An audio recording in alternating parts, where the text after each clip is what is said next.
안녕하세요. 부동산을 디자인하다 김동철입니다. 오늘은 좀 다른 환경에서 유튜브 촬영을 하고 있는데요. 이번에 제가 사무실로 이전을 했습니다. 그래서 이전된 공간에서 이렇게 촬영을 하고 있고요. 인테리어도 살짝 해서 전체적으로 깔끔한 느낌으로 공간을 만들었습니다. 여기서 강의도 하고 투자도 하고 그리고 여러분과 공부도 하고 좋은 내용 많이 유튜브 촬영해서 소통을 할 테니까 구독, 좋아요 눌러주시면 감사하겠습니다. 오늘 말씀드릴 주제는요, 제 얘기를 좀 드리겠습니다. 얼마 전에 나는 2천만 원으로 시작해 20억 건물주가 되었다라는 책을 출간을 했는데요.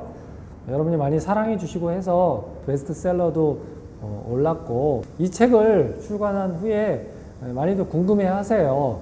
어떻게 2천만 원으로 20억 건물주가 될 수가 있어? 2억 가지고도 되게 힘든데, 이런 말씀을 많이 하세요.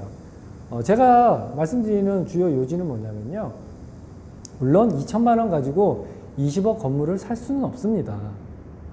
하지만 시스템을 만들어 놓고 그 건축에 대한 메커니즘을 아시면 정말 소액으로도 건물주가 될 수 있다는 것을 제가 말씀드리고자 합니다. 요즘 건물이 금액이 많이 올랐죠. 아파트뿐 아니라 건물도 엄청나게 지가 상승과 함께 가치가 많이 올랐고요. 제가 빌딩 중개를 할 당시에도 항상 매도 우위의 시장이에요. 부동산은 한정적이잖아요. 즉 아파트 같은 경우에는 그래도 굉장히 좀 다양한, 그리고 다양한 평형대 한 단지에 뭐 몇천 세대 뭐 이런 건물들이 많이 있지만, 그러니까 아파트들이 많이 있지만, 건물 같은 경우에는 정말 한정적이죠. 내가 매도를 하는 건물도 한정적일 뿐만 아니라 상품 자체가 한정적이니까 당연히 매도 우위 시장일 수밖에 없습니다. 그렇다면 우리가 신축 건물을 사게 되면 그 건축주의 마진을 고스란히 주고 사지만, 내가 저렴하게 땅을 매입을 하거나 낙찰을 받아서 거기에 신축을 통해서 부가가치를 창출하고 마진을 고스란히 내가 갖는다면 얼마든지 소액으로도 20억 가치, 30억 가치, 40억 가치의 건물을 소유할 수 있다는 겁니다.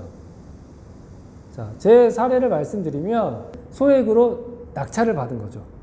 그때 당시 부동산 경기가 좋지 않았기 때문에 이 공매로 나온 물건이 계속 유찰이 됐어요. 근데 입지가 굉장히 좋았거든요.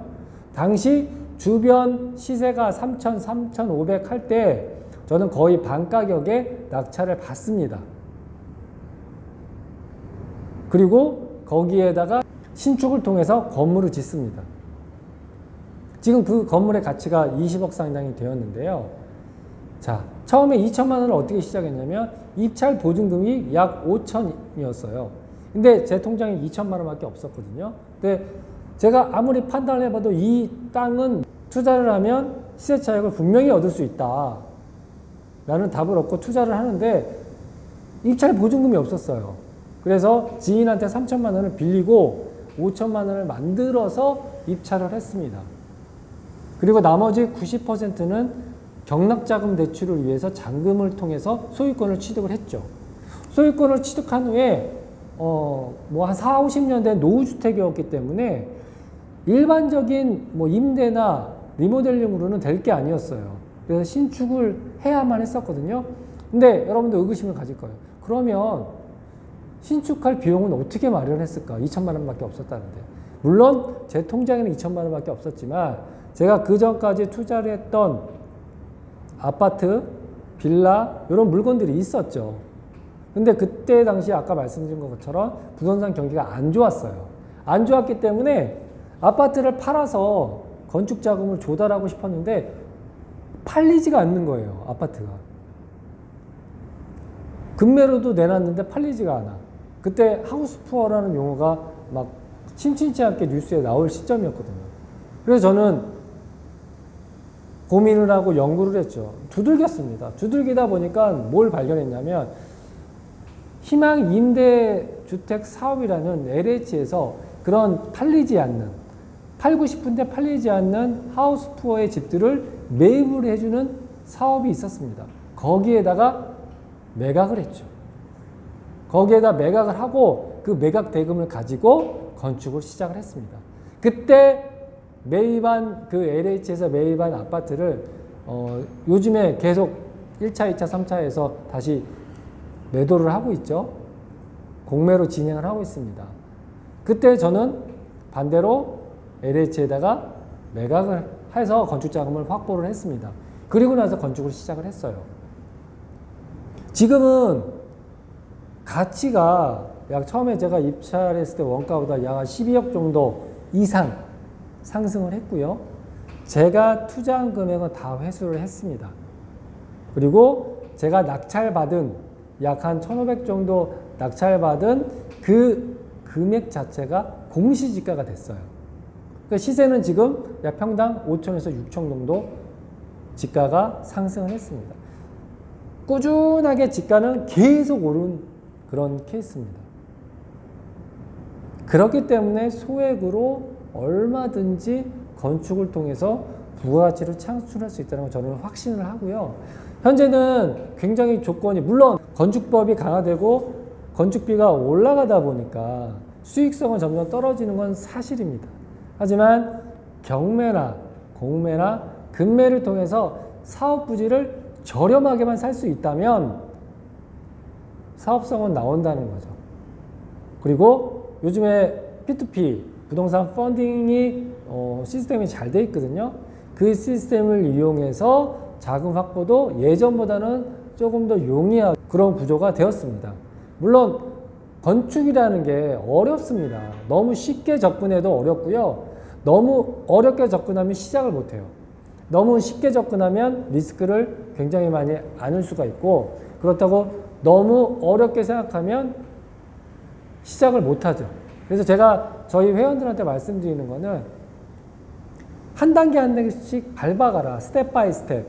노후 아파트를 낙찰받아서, 빌라를 낙찰받아서 내부를, 인테리어를 셀프 공사가 됐든 직영 공사가 됐든 인테리어 한번 해봐라. 그러면 화장실도 리모델링 해보고 내부 목공사부터 샤시 공사 등등 다 해봐라. 그게 2년 되고 3년 정도 되면 건축에 대한 기본 베이스, 아 이렇게 인테리어를 하는구나, 이렇게 건물이 내부가 만들어지는 거라는 것을 알게 되거든요. 그러면 그때는 건축에 대해서 기본 베이스가 쌓이는과 동시에 종잣돈도 어느 정도 불어나고 건축을 할 수 있는 시스템을 갖추게 됩니다. 그때 건축에 대해서 도전해도 늦지 않습니다. 처음부터 너무 어려운 부분, 뭐 내가 10억 투자해서 100억을 벌겠다? 이런 개발 사업을 하겠다? 너무 리스크가 큽니다. 우리는 소액으로 시스템을 하나씩 만들어 가야 되는 거죠. 일반인들한테 1억이라는 돈도 어마어마하게 큽니다. 보통 투자하러 저한테 컨설팅 가시는 분들이 5천에서 1억 가지고 시작을 하시거든요. 그거를 2년, 3년 안에 2배, 3배, 2억, 3억 이상 불리고 그 자금을 가지고 건축에 도전을 하시는 겁니다. 그럼 그 자금뿐만 아니라 건축에 대한 기본 베이스도 깔려있는 상태이기 때문에 리스크가 현저히 줄어들죠. 건축사와 시공사와 감리사만 선정을 잘 해놓으면요, 건축에 대한 리스크는 현저히 줄어듭니다. 첫 단추를 잘못 끼잖아요. 지인을 통해서, 학연을 통해서, 인맥을 통해서 시공사를 잘못 선택을 하면 그때부터 고난이 시작이 되는 거죠. 내가 땅이 있는지 정말 귀신같이 알아요. 왜 접근을 합니다. 그래서 내가 싼 값에 개발해 줄게, 싼 값에 건물 지어 줄게, 임대까지 다 맞춰 줄게, 분양까지 다 해 줄게, 나한테 주세요. 평당 5, 600인데 제가 3, 400에 해줄 테니까 나한테 주면 내가 400에 지어주고 임대, 분양까지 다 맞춰줄 테니까 뒷짐만 지고 계세요 라고 접근을 합니다. 그런 시공사한테 잘못 엮이면요, 그래서 10년 늙는 겁니다. 그래서 10년 늙는 거고요. 그래서 건축을 못하는 거예요. 왜?